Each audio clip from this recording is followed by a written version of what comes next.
Hello everyone, this is Anisha Sharma, intern at Lexlic and Company. I'm also a fourth year student at Modi University. This video does not solicitate or promote any kind of advertisement of the firm as prohibited by the Bar Council of India. It is only for educational purpose. This video is in accordance with the rules as stated by the Bar Council of India.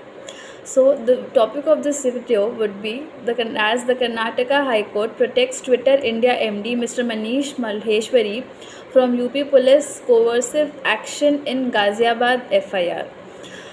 The Karnataka High Court on Tuesday restrained the UP Police from taking coercive action against Manish Maheshwari, MD of Twitter Communications India Private Limited, pursuant to the notice issued to him under Section 41A of the CRPC in Ghaziabad FIR case. The Twitter employee was asked by the police to appear before the Loni Border Police Station in relation to the investigation of the Ghaziabad video issue. A single bench that consisted of Justice G. Nagarendra passed the interim order in a writ petition filed by Maheshwari under Section 226 of the Constitution of India that has challenged the notice of the UP police. Prima facie, the petition in apprehension deprived the liberty.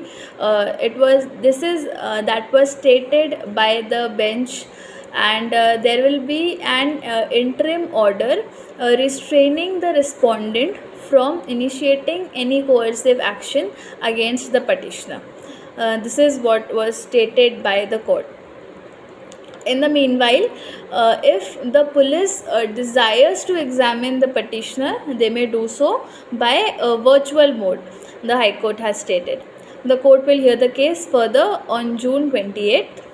The submissions that was on behalf of Mr. Maheshwari was that the council submitted that the petitioner, being a mere employee of the company, had no role to play in the circulation of the video.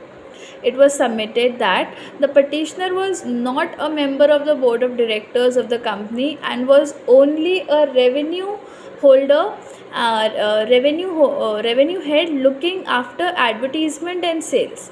Also, a designation of managing director was given to him.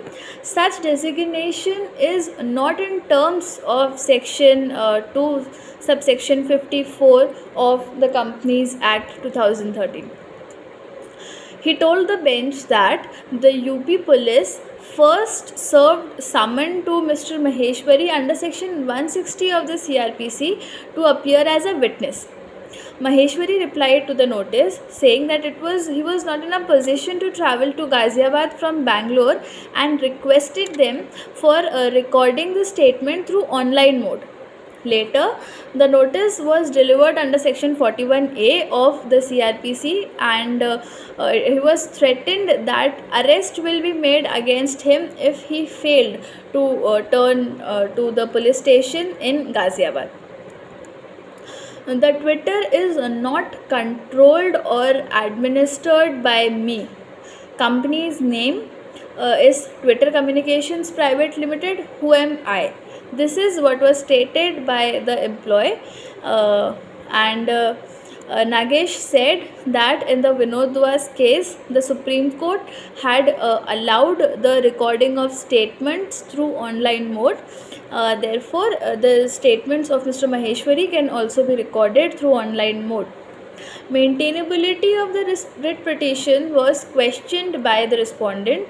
So the advocate appearing on the part of the respondent objected the maintainability of the writ petition, raising the issue that the issue was lacking the territorial jurisdiction of the court.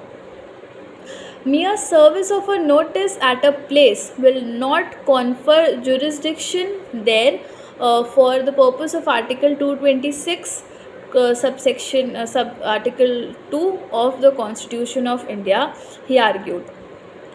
Nagesh interrupted at this junction and stated that the remedy for an anticipatory bail is not available in the UP, as section 438 CRPC has no application there.